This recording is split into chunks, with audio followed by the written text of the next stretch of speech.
estos dos temas quisiera hablar con William Murillo en Nueva York, de 1-800 Migrante. Nos contactamos a esta hora con él. William, buenos días, bienvenido. Hola Janet, buenos días, muchas gracias por la invitación, siempre un gusto estar aquí.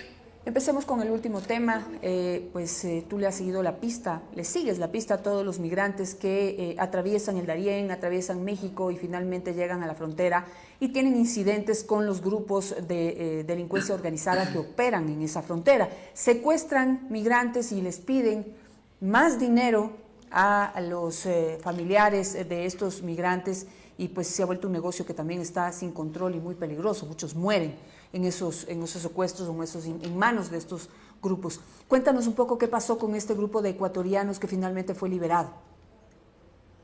Bueno, es una buena noticia, Janet. El pasado sábado a la madrugada hubo un operativo por parte de la Fiscalía Mexicana en Ciudad Juárez, en donde pudieron rescatar a más de 23 ecuatorianos que estaban en condiciones de secuestro. Esto ha provocado gran alegría entre los familiares porque estaban desesperados, ya llevaban varios meses.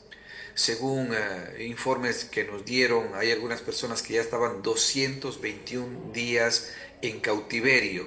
Entonces fue un infierno para todas estas familias. Y la buena noticia es de que están libres, están bajo la protección del gobierno mexicano, aunque un poco preocupada la familia porque les han dicho que se tienen que quedar en México para ser testigos de lo que ha sucedido, ser testigos en un proceso judicial en contra de los secuestradores, y obviamente esto aumenta un poco más la incertidumbre, la presión. Pero lo bueno es que están libres. Ahora la preocupación es cómo regresan al Ecuador, porque no quieren saber nada, ya no quieren saber nada más, quieren regresar con su familia, con sus hijos, y después de tanto terror que han vivido, no es para menos, ¿no? Y en este sentido, de aquí para adelante, ¿qué está haciendo, qué debería hacer el gobierno ecuatoriano, qué está haciendo, qué debería hacer el gobierno mexicano, frente ya a lo que nuevamente queda en evidencia, ¿no?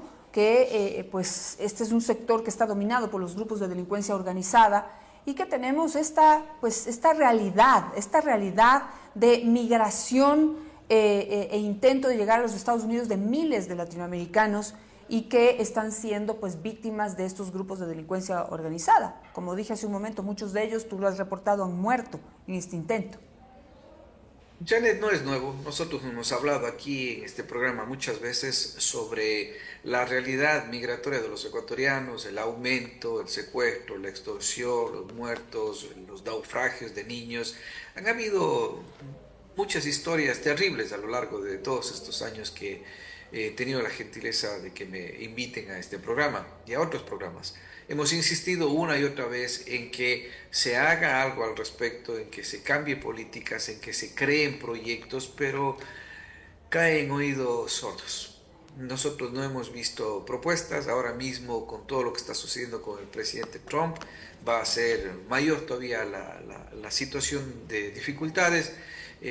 Los ecuatorianos quieren regresar, los ecuatorianos que fueron liberados quieren regresar, pero no saben cómo. Falta pasaportes, no tienen a dónde ir, no hay una oficina consular, no hay una embajada, todo Claro. eso O sea, ahorita por la inmediatamente. situación que hay con México, pues no hay oficina Claro. consular, no hay... Y eso es algo que finalmente pues es importante considerar.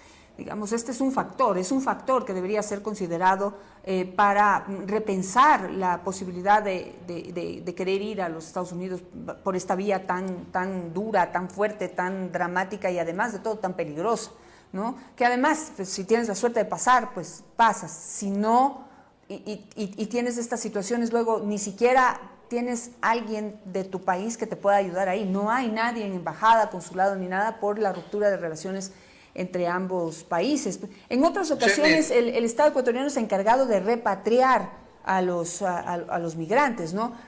El gobierno mexicano podría deportarlos también, finalmente están ilegalmente también en ese territorio. ¿Qué alternativas hay? Pero no se pueden quedar ahí, no sé de qué manera, como sin nación, ¿no? Sin identidad.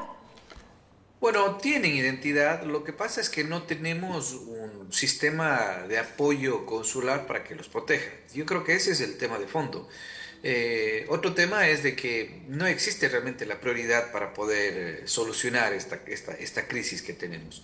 Nosotros estuvimos muy pendientes del el debate presidencial este fin de semana, en donde de los 16 candidatos apenas 3 hablaron de migrantes. El doctor Saquicela pidiendo el TPS, Tillería hablando sobre el Banco del Migrante y también el señor Escala hablando del tema del Banco del Migrante. Preocupados en la plata y nada más. El presidente Noboa no mencionó, la señora Luisa González no mencionó, el resto de candidatos no lo mencionamos. Entonces, si ni siquiera nos mencionan en los debates, si ni siquiera nos dicen esto vamos a hacer, mucho se puede hacer, claro, pero si es que somos prioridad, pero en la práctica, mi estimada Janet, no somos prioridad. Y eso es lo que ha estado sucediendo a lo largo de estos años, a pesar de que se envían miles de millones de dólares en remesas, no tenemos esa fuerza política que es necesaria para imponer cosas, para imponerlo, ya ni siquiera solicitarlo. Necesitamos tener representantes políticos que en verdad vayan a trabajar por los migrantes y no políticos que tienen otros intereses partidistas, hablando como por ejemplo de la asambleísta por migrantes Palacio, que lo que menos hace es algo por los migrantes. Claro. Entonces, eso es otra de las cosas, ¿no? Es una situación bastante compleja lo que viven los ecuatorianos en el exterior. Hablemos de la llegada de Donald Trump, que llega a complicar aún más las cosas. ¿Cómo ves algunos de los anuncios que ha hecho y que ya está concretando? O sea, lo que dijo en campaña lo está concretando. Ya en el primer día de posesión ya firmó algunos decretos justamente para concretar su oferta de sacar a miles de migrantes de Estados Unidos que están en este momento pues ilegales en su territorio. Bueno, yo creo que el término correcto son irregulares, Janet. Usar el término ilegales es seguirle la corriente a la criminalización, cosa que no es así. Nosotros no somos acá criminales. La gran mayoría son gente decente que viene a trabajar, a querer hacer algo por su familia. Y cuando te dicen ilegales es, sí, los ilegales. Es como que todo lo que se está haciendo es malo. Y no es así. Yo creo que el chivo expiatorio utilizado en la campaña política por Donald Trump le dio muchos resultados, queriendo estigmatizar, criminalizar a un grupo de personas que lo que quieren es una oportunidad. Acá los migrantes no tienen una condición legal porque no les da la gana a los republicanos y a los demócratas. Así de simple. Y entonces es mucho más fácil explotar a 14, 15 millones de indocumentados que darles los papeles, porque al final del día eso es lo que se necesita. No están hablando de dar una amnistía o de hacer una reforma migratoria, no, están hablando de los problemas que generan los migrantes. Pero más problemas genera el uso de drogas, el fentanil, los asesinatos con armas grandes de grueso calibre, más problemas genera la corrupción en las bolsas de valores. Eso es lo que genera más problemas que unos migrantes que vienen a lavar platos o a trabajar en la agricultura, ¿no? La gran mayoría que viene a hacer trabajos de baja paga. Entonces, cuando hablamos de migrantes, estamos súper preocupados, Janet, porque está cumpliendo todo lo que se dijo y seguramente va a cumplir más. Los primeros decretos que ha firmado son realmente terribles y eso es lo que se espera en los próximos 4 años. Este es el primer día apenas, Janet. Tenemos Sí. 4 años de sorpresas, de miedo, de incertidumbre, con un señor que realmente piensa que, no sé, pues se ganó la lotería, que piensa que no hay la ley, que no le interesa la Constitución, y obviamente es reforzado por un gran número de personas que están siendo manipulados de alguna forma, mirando de que acá hay muchos problemas mucho más urgentes que la condición migratoria de unos ciudadanos. Confírmeme, por favor, estaba leyendo justamente ayer que uno de los decretos es en torno a que una de las, justamente de las amenazas o las ofertas, dependiendo del punto de vista que se lo vea, hizo Donald Trump, de que los hijos de migrantes que están de manera irregular en territorio americano, u otros, por ejemplo, cientos de latinoamericanos, incluso de otras nacionalidades, que llegan a los Estados Unidos solo para dar a luz, Sí, pero hablemos de los migrantes irregulares que tienen hijos en territorio norteamericano, no podrán obtener la nacionalidad. Eso yo digo es inconstitucional, tendría que reformar la Constitución para que eso, pero lo decretó. Ayer firmó un decreto en torno con esa decisión. Cuéntanos un poco esto, cómo lo ven y cómo se va a traducir en una realidad. Muchos decretos que en realidad nos tienen preocupados, Janet. Por ejemplo, este tema de la declaratoria de emergencia en la frontera y la militarización de la frontera. Significa de que Fuerzas Armadas van a estar en la frontera controlando a migrantes, ni que fuera una invasión militar para que estén de esa manera, pero lo están llevando a ese nivel de exasperación con las personas para que se mantenga este miedo vigente, para que no se caiga ese entusiasmo y el apoyo que ha recibido el presidente. Ya hicieron lo mismo en México y hubieron muchas violaciones de derechos humanos cuando militarizaron la frontera sur con Guatemala. Va a haber problemas con eso.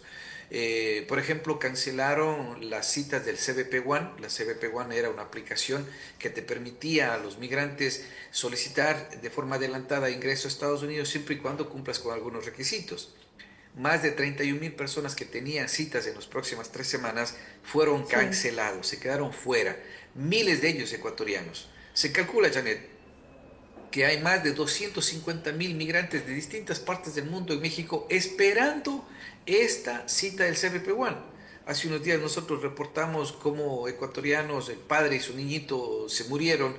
Y bueno, ellos estuvieron esperando 6 meses por una cita del CBP One en México y se cansaron de esperar y por eso se subieron a los trenes. Como esos casos, miles de ecuatorianos. También están hablando de lo que tú mencionas, sobre este tema de el cierre de la frontera. Se habla de que quizás cierre totalmente la oportunidad de pedir asilo, que sería una violación a los acuerdos internacionales, pero conocemos a Trump, que él quiere empujar la ley al máximo hasta ver hasta dónde le permiten llegar. Y eso va a generar muchos problemas acá. Y lo que tú dices, el tema de de quitarles la nacionalidad de forma inmediata cuando nacen los niños acá en Estados Unidos. Sí, o sea, dice Donald Trump firmó una orden ejecutiva para que hijos de migrantes ilegales o irregulares, como tú correctamente o nos corriges, que nazcan en Estados Unidos no tengan derecho a la ciudadanía. Pero eso es lo que te digo, es que la Constitución garantiza el derecho de que quien nazca en territorio norteamericano es norteamericano, no hay otra, está allí, es norteamericano y podría tener derecho a ser inscrito y tener una doble nacionalidad. Sin embargo, habla de que los hijos de migrantes irregulares que nazcan en Estados Unidos no tengan derecho a la ciudadanía. Entonces, fuera de la polémica de que esto es inconstitucional, yo pregunto si a través de una orden ejecutiva se puede contrariar la Constitución. No entiendo cómo ocurrió esto. No puede, efectivamente no puede. La jerarquía constitucional es la máxima norma que en Estados Unidos, luego siguen las leyes, los decretos ejecutivos, igual como sucede en la mayoría de países. Nosotros esperamos que el día de hoy ya presenten demandas de inconstitucionalidad porque no puede cambiarse un derecho constitucional con una orden ejecutiva por decreto. Eso solo se ve en Ecuador, pues, pero acá no. Acá existe... Es posible, pero pues en Estados Unidos, que es un país tradicional, en donde la Constitución se respeta, pero absolutamente esto... Pero Janet, lo que pasa es que hay que decir las cosas como son. Yo creo que ya tenemos que dejar de ser políticamente correcto y hablar las cosas como son y de frente, porque de lo contrario vamos a seguir en este lodazal, como bien decía tu invitado anterior, que estamos en las mismas y no podemos salir de este hueco. Ecuador sigue esperando al Salvador, al Mesías, como si fuéramos judíos. Nosotros tenemos nuestro futuro en nuestras manos para sacar adelante el país. Yo le miré al presidente Noboa aplaudiendo el discurso del presidente Trump muy emocionado cuando decía de que van a retomar el canal de Panamá y estaba aplaudiendo. ¿Eso significa qué? ¿Invadir Panamá? Estamos hablando de un expansionismo. ¿Qué país puede, si es que Estados Unidos decide hacer eso y tomarse el canal de Panamá, eso es una invasión? Aplaudí al presidente, ¿no? Entonces, cuando decida también de que las Malvinas también le quieren que sean americanas y que Galápagos también de pronto le gusta a Trump, ¿y qué? ¿También vamos a aplaudir? Yo creo que hay que decir las cosas de frente. Aquí lo que viene son asuntos muy importantes, la violación constitucional de no darle la nacionalidad a los niños que nacen acá es una violación gigantesca, se va a encontrar con muchas demandas acá de inconstitucionalidad, pero es necesario aclarar los discursos. ¿Se necesita cambiar la constitución? Sí, pero ellos tienen solamente mayoría simple, necesitan una mayoría absoluta, cosa que los demócratas no van a dar esos cambios. Entonces, habrán cosas que sí puede hacer y habrán cosas que no va a poder hacer, por muy presidente, por muy Trump que sea. Y ahí es donde realmente se diferencia la libertad o la diferencia de poderes, el ejecutivo, el legislativo, el judicial, en donde las cortes acá van a ser quizás el lugar de batalla más importante en los próximos 4 años, Janet. La posibilidad de expulsar masivamente migrantes que están de manera irregular en los Estados Unidos, pues dadas las circunstancias y cómo van, la velocidad con la que está tomando decisiones, ¿lo ves posible? ¿Qué dicen allí? ¿Qué se habla entre los grupos que están, por ejemplo, en Nueva York, ahí donde tú estás, que están ocupando hoteles, esperando una cita para ver si pueden quedarse? ¿Qué se habla? ¿Cuál es el temor o los rumores que se están, o los comentarios que se están haciendo? Janet, mira, hay mucha incertidumbre y mucho miedo. Acá van a deportar a muchas personas que ya tienen una orden de deportación y que yo apoyo eso, realmente yo apoyo eso. Que van a deportar a los criminales, sí, yo apoyo todo eso, sí. Hay muchos migrantes que están haciendo quedar mal a la gente trabajadora, honesta, sí, es cierto. Pero el problema radica no en que no queremos que se vayan, no, sino que van a caer justos por pecadores, Janet. Si es que una persona que recién ingresó y ya está con orden de deportación, la primera vez que se registró vivía en una casa, y en una casa que utilizan los migrantes para una casa rentera, hay varias familias, te aseguro que ese migrante ya no vive ahí. Pero migrantes de diferentes partes, de diferentes nacionalidades, siguen rentando esa casa. Entonces, cuando migración vaya a buscarle a esa persona que quieren deportar, no lo van a encontrar y que se van a llevar a lo que digo, justos por pecadores. Y eso es el problema de fondo. Luego está, obviamente, el tema de que ya no van a poder solicitar asilo. Quizás los cambios en las cortes de migración se van a sentir mucho más. El día de ayer, por ejemplo, apenas se posesionó Donald Trump, inmediatamente despidieron al jefe de todos los jueces de migración acá en Estados Unidos. Entonces, ¿qué significa?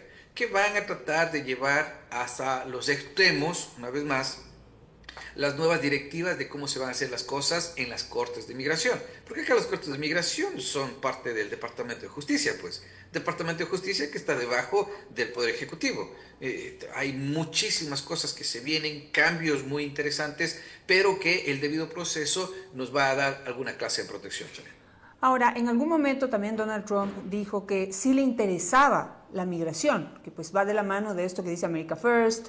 Necesita mano de obra para trabajos dignos que los americanos ya no quieren hacer, y que la mano de obra pues latinoamericana está dispuesta y abierta a dar lo mejor de sí para poder ayudarle en este plan de America First a Donald Trump. Entonces dijo en algún momento: a mí sí me interesa la migración, que vengan migrantes, pero de manera legal, a través, entiendo yo, de convenios con distintos países que puedan mandar grupos de migrantes que de alguna manera pues atiendan la necesidad de trabajo en distintas en determinadas áreas, me imagino yo, o que ya vengan con su pasado judicial pues explorado, aprobado, que tengan nombre y apellido, identidad, que se sepa quiénes son, con quiénes van, a dónde van, en dónde, que ya haya un lugar seguro en donde obtengan el trabajo y donde se sepa dónde viven, quiénes son, tengan un permiso para trabajar legal. Eso suena bien, no sé, en este orden de que está cumpliendo con todo lo que ofrece, esta también podría ser, digamos, esto podría ser el antecedente de una migración más ordenada, porque siendo sinceros, William, 250,000 personas esperando en la frontera entrar como sea, no sé, hay que ponerse también del otro lado. No puede haber una migración tan masiva y desordenada y en donde entran mezclados los que quieren hacer bien y también los que pues hacen quedar mal a nuestros queridos migrantes. Muchos puntos que tocar. La migración ya es ordenada. Lo que pasa es que no existen los caminos necesarios para que sea masiva. Acá no ha existido una reforma migratoria en los últimos 30 años y al no existir una reforma migratoria provocas de que muchas personas tengan que buscar la forma de entrar o de reunirse con sus familias precisamente porque no existen esos caminos legales que se puedan utilizar. Mira, me pongo como ejemplo. Yo tuve que esperar más de 14 años para poder regularizar mi situación en Estados Unidos. 14 años. Entonces, no se diga a otras personas que yo conozco, que nosotros tenemos como clientes, que están aquí 20, 25, 30 años, que no han podido viajar al Ecuador, no han podido abrazar a su padre, a su madre. Muchos han fallecido, no han podido irse a despedir, a enterrar a sus familiares. Entonces, esa clase de cosas desespera. Cuando tú dices, no puede ser de que existan 250.000 personas esperando, eso es poco, Janet. Hay muchas más. Y los números lo dicen, más de 3 millones de personas que ingresaron el año anterior, 3 millones antes y así varios millones en los últimos años. Esto no es un fenómeno nuevo. La migración, repito e insisto, Janet, la migración no es el problema, la migración es el resultado del fracaso de políticas públicas a lo largo y ancho de la región, incluyendo Estados Unidos, que no ha podido dar un camino hacia la regularización, México no ha podido brindar ayuda a sus ciudadanos, Ecuador no ha podido controlar la violencia, no ha podido controlar la pobreza. Entonces, mientras los gobernantes no den una vida digna a sus ciudadanos, vamos a tener migración. La migración de los ecuatorianos no va a terminar porque gana Novoa, pues.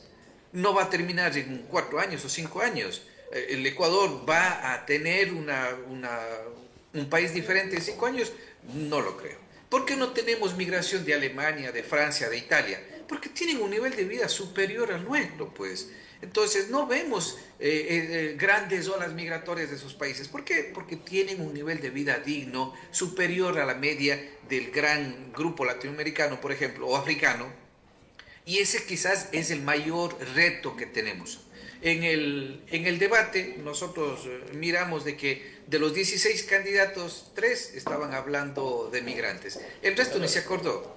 Ni se acordaron. El presidente no dijo nada, la señora Luisa no dijo nada, los otros candidatos tampoco. Y de los Bueno, tres que pero hablamos sobre hay que migrantes, destacar ahí, William, que tampoco, o sea, pues, el sistema del debate muy rígido, ¿no? supuesto Nadie debate, ¿no? hizo una pregunta, o sea, no hubo una pregunta en torno justamente a esta problemática masiva, presente, dramática de la ola de migrantes ecuatorianos que sigue saliendo todos los días del Ecuador en busca de llegar de alguna manera a los Estados Unidos. No hubo esa pregunta. Como no hubo muchas otras, como hubo preguntas que nos parecieron que pues, no eran las más importantes. No estaba de acuerdo con que los niños pues sean juzgados como adultos al ser delincuentes. No creo que esa debe haber sido la primera, pero eso ya es criterio mío, lo decidieron así. Y digamos, en beneficio de los candidatos que ninguno habló, ni tampoco pudo hablar de este tema, ¿no? Te interrumpo, Janet. Una cosa es que no tengas la oportunidad de hablar en el debate, pero otra muy distinta es de que en tus planes de trabajo tampoco nos menciones. Y te digo, yo he empezado ya a leer los planes de trabajo de los presidenciables. Unos ni se acuerdan de los migrantes. Migrantes que aportan 5.700 millones de dólares al Ecuador, ni se acuerdan. Y quieren el voto de los ecuatorianos en el exterior. Por favor, tienen que ser serios. Ahora, ¿qué es lo que nosotros estamos reclamando? Mayores oportunidades, mejores soluciones, propuestas en específico y soluciones. Mira, nosotros no hemos escuchado, por ejemplo, del presidente o de la Cancillería que nos digan, sí, estamos planificando o estamos proponiendo o estamos trabajando o tenemos esta propuesta para ver o trabajar cuando los migrantes sean deportados. ¿Qué van a hacer en el Ecuador? ¿Qué va a hacer el gobierno, la Cancillería, las prefecturas, las alcaldías cuando tengamos 10, 20, 30, 40, 50.000 deportados? ¿Cómo vamos a atender a esa gente, a los niños que van a venir traumados de todo este proceso? ¿Qué es lo que van a generar? ¿Van a haber programas de ayuda, de reinserción, colaboración para emprendimientos? ¿Vamos a tener proyectos coordinados con distintos ministerios o con los gobiernos seccionales? ¿Qué han hecho? ¿Qué están pensando hacer? Nada, nada, Janet, nada. Entonces, simplemente ven a los migrantes como una fuente de remesas y nada más. Como somos pocos votos, quizás no somos tan importantes, ¿no? Pero esa es la realidad. Nosotros vamos a insistir todos los días en decirles de que los migrantes somos un aporte fundamental en nuestro país, mucho más que varios políticos. Estás en el exterior, ¿no? Tienen espacio y no son tan poco importantes, fuera de todo el dinero que envían. Pero una última pregunta, William. Con la llegada de Donald Trump y con la firma de todos estos decretos, la posición, el discurso anti-migrantes de Donald Trump, ¿tú ves en este momento perdida totalmente la posibilidad del TPS, dadas las circunstancias que vivimos acá? Para explicarle a la gente, el TPS le dan a los migrantes que por circunstancias como una guerra interna, pues les obliga a salir de un país. Eso se les ha dado a otros migrantes de otras nacionalidades. Aquí nadie lo ha impulsado, pero ahora, digamos, con Biden había algo de posibilidad. ¿Lo ves con Donald Trump? Mira, hubo la posibilidad con Biden, fue quizás la mejor oportunidad, pero no hubo realmente una ofensiva diplomática. Vamos a ver si es que las supuestas buenas relaciones que tiene el presidente Noboa con el círculo del presidente Trump se puede hacer algo. Yo creo que sería ideal. El candidato presidencial, el doctor Iván Saquicela, habló sobre pedir el TPS para los ecuatorianos en el debate, el único. Y obviamente, si es que se da el TPS, si es que lo pide el presidente, bueno, vamos a ver, sería ideal. No podemos sacar ninguna opción desde la mesa. Yo creo que tanto en las mesas de negociación que ha dicho que se van a centrar en economía y en recursos y en seguridad, deberían de una vez por todas poner el tema migratorio. Y otra cosa, Janet, Ecuador es un país de sorpresas. Ecuador es un país de sorpresas. Cualquier cosa se puede dar y en este momento hablamos de Noboa como presidente y quién sabe qué vaya a pasar en las elecciones. Ecuador todavía está esperando, como los judíos esperan al Salvador, al Mesías. Y la realidad es de que nosotros como ecuatorianos tenemos que asumir la responsabilidad de sacar a nuestro país adelante. Cualquiera que sea el presidente o presidenta que vaya a llevar las riendas de nuestro país. Entonces, lo que venga con Estados Unidos hay que ser muy cuidadosos. Me preocupa bastante las declaraciones expansionistas de Trump. No va a haber país que se le pare. Si es que quiere eso, va a ser condiciones extremadamente difíciles, pero también a la misma vez somos unos ecuatorianos, un país que tiene buenas relaciones con Estados Unidos y que hay que saber aprovecharlas. No agachando la cabeza, pero quizás en cuestiones políticas tener la dignidad necesaria para hacer respetar nuestra soberanía, Perfecto. nuestra dignidad y los derechos de los ecuatorianos. Gracias, William Murillo, por estar esta mañana con nosotros. Vamos a estar muy pendientes de lo que suceda, sobre todo con estos polémicos decretos que ha firmado ya Donald Trump y que pues tienen definitivamente muy preocupado al sector migrante de nuestro país y del resto de Latinoamérica, ¿no? Angustiados, sobre todo aquellos que han llegado a la frontera. Realmente lamentable, muy triste la situación de nuestra gente. Gracias, William, que tengas un buen día. Muchas gracias, Janet.